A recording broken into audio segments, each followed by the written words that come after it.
MP board के कक्षा 10वीं के विद्यार्थियों, देखिए जिस घड़ी का आप बेसब्री से इंतज़ार कर रहे थे, इस वीडियो में सुबह के पेपर में आने वाले प्रश्न मैं आपको फुल सॉल्यूशन के साथ में बताने वाली हूँ। ए टू जेड प्रश्न के आंसर यहाँ पर हमने तैयार कर लिए, बहुत ही सरल और सिंपल भाषा में। आप चाहते हैं 75 नंबर में से 60 से 65 नंबर प्राप्त करना, तो आप इस क्वेश्चन पेपर को अच्छे से कंप्लीट कर लीजिएगा। आप आराम से 60 से 65 नंबर कवर कर सकते हैं। और देखिए, सुबह आप पेपर देने से पहले एक बार इस वीडियो को ज़रूर देख के जाइएगा, ताकि आप सारे प्रश्नों को एक बार और अच्छे से रिपीट कर सकें। चलिए, तो बिना किसी देरी की वीडियो को शुरू करते हैं और सारे ही प्रश्नों को हम समझ लेते हैं। तो देखिए, पहला प्रश्न है कि सेल और धातुएं किस प्रकार के संसाधन हैं। तो जो सेल जो बड़ी बड़ी चट्टानें हैं वो आपकी सेल है, और जो धातु है जैसे सोना, चांदी, एल्यूमिनियम, ये क्या है आपकी धातु है। तो ये किस प्रकार के संसाधन है। तो देखिए, ये आपके है अजैविक संसाधन। कैसे है ये आपके अजैविक संसाधन है।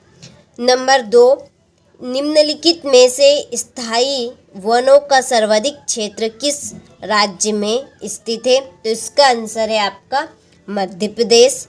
नंबर 3, बांधों को आधुनिक भारत का मंदिर किसने कहा। इसका आंसर है आपका जवाहरलाल नेहरू ने। नंबर 4, बाल्कन क्षेत्र के निवासियों को क्या कहा जाता है। तो इसका आंसर है स्लाव कहा जाता है।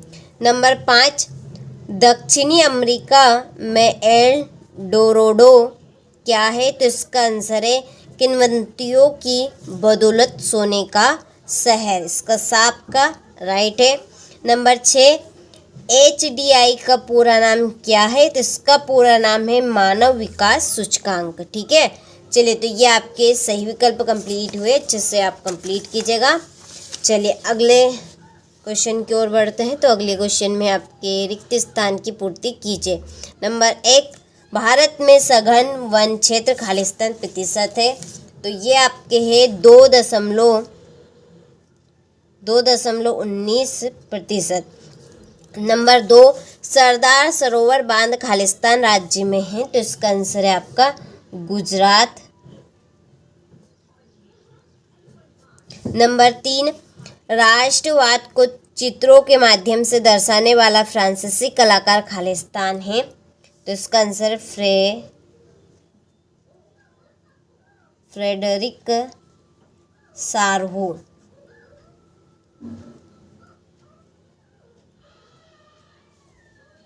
ठीक है, चौथा है खालिस्तान अंतर्राष्ट्रीय एजेंसी मुक्त व्यापार की अनुमति देती है और देशों के बीच आपसी व्यापार पर काम करती है। तो इसका आंसर है विश्व व्यापार संगठन।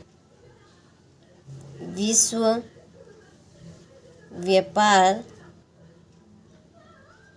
संगठन। ठीक है। नंबर 5, खालिस्तान लोकतंत्र का मूल मंत्र खालिस्तान है जनता का शासन।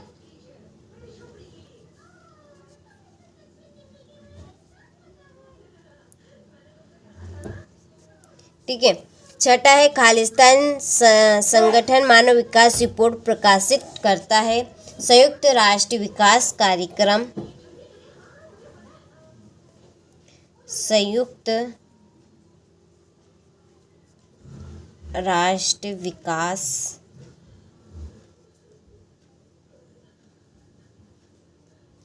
कार्यक्रम। ठीक है, चलिए, तो ये आपके इस तरह से रिक्त स्थान भी हुए। स्क्रीनशॉट आप ले लीजिए अच्छे से। इसके बाद में सत्य नंबर 1, 19वीं सदी के मध्य में इटली 10 राज्यों में बटा था। यह आपका असत्य है। नंबर 2, श्रीलंका में 1956 में बौद्ध धर्म को अपनाया गया एवं शासकीय धर्म घोषित किया। तो ये आपका सत्य है। नंबर 3, सर्वोच्च न्यायालय के न्यायाधीशों की नियुक्ति राष्ट्रपति करता है। सत्य। नंबर 4, GDP का पूरा नाम सकल घरेलू उत्पाद कहलाता है। तो ये भी आपका सत्य है। 5वां, देश की प्रति व्यक्ति आय की गणना जनसंख्या के आधार पर की जाती है। बिल्कुल सत्य। नंबर 6, स्थिर आय नहीं होने से काम के अवसर में कमी होती है। तो ये भी आपका सत्य है। ठीक है, तो चलिए स्क्रीनशॉट आप ले लीजिए यहाँ से। इसके बाद में चलिए जोड़ी देखते हैं। और देखिए अभी तक आप एप्लीकेशन के साथ नहीं जुड़े हैं तो डिस्क्रिप्शन में नंबर है।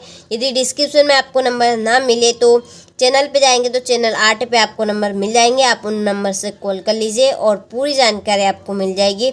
और इस प्रश्न पत्र की यदि आप PDF लेना चाहते हैं तो आपको एप्लीकेशन के ऊपर बहुत ही शानदार तरीके से वहाँ पर इसकी PDF आपको फुल सॉल्यूशन के साथ में मिल जाएगी। और जो नोट्स है आपके, वो नोट्स भी आपको वहाँ पर उपलब्ध किए जाएंगे। और इस चैनल के ऊपर देखिए आपकी जो परीक्षा है ख़त्म होगी उसके तुरंत बाद लाइव क्लास है आपकी चलने वाली है, तो उसके लिए आप चैनल के ऊपर जुड़े, अधिक से अधिक शेयर करें और ताकि वो भी इस चैनल से अपना लाभ उठा सके और अच्छे से पढ़ाई कर सके। ठीक है, चलिए तो अगले क्वेश्चन की ओर बढ़ें। तो मत्स्य पालन, जो मत्स्य पालन है वो आपका प्राथमिक क्षेत्र के अंतर्गत है। नंबर 2 राणा प्रताप सागर बांध, इसकी जोड़ी है आपकी चंबल नदी। नंबर 3 हीराकुंड बांध, ये आपकी महानदी है। नंबर 4 विमुद्रीकरण, इसकी जोड़ी है 2016। और रोलेट एक्ट 1919, उद्योग कारखाना, ये द्वितीयक क्षेत्र। ठीक है, ये आपकी छठी जोड़ी। तो यहाँ से स्क्रीनशॉट ले लीजिए आप। इसके बाद में है एक वाक्य में उत्तर। नंबर 1 वियना की संधि कब और किसके बीच हुई? तो ये आपकी 1815 में ऑस्ट्रेलिया,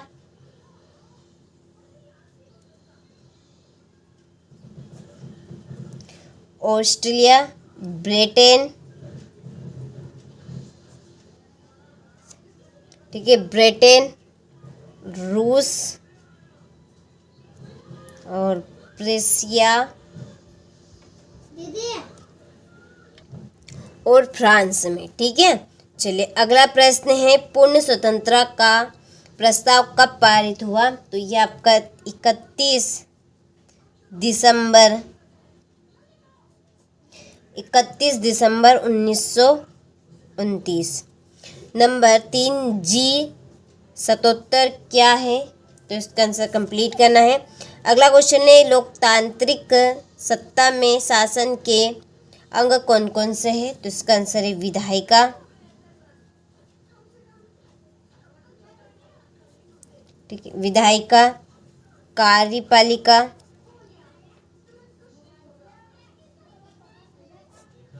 कार्यपालिका और ए है आपकी न्याय।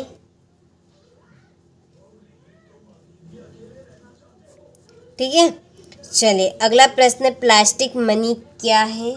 जिसका आंसर भी आपको कंप्लीट करना है। नंबर 6 कृषि क्षेत्र में कौन सी बेरोजगारी पाई जाती है? तो प्रच्छन्न बेरोजगारी। कौन सी?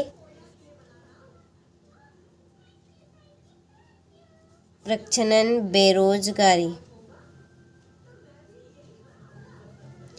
इसे छिपी हुई बेरोजगारी भी कहते हैं। इसे छिपी हुई बेरोजगारी भी कहते हैं। तो यहाँ से आप स्क्रीनशॉट ले लीजिए अच्छे से। इसके बाद में है क्वेश्चन नंबर 6।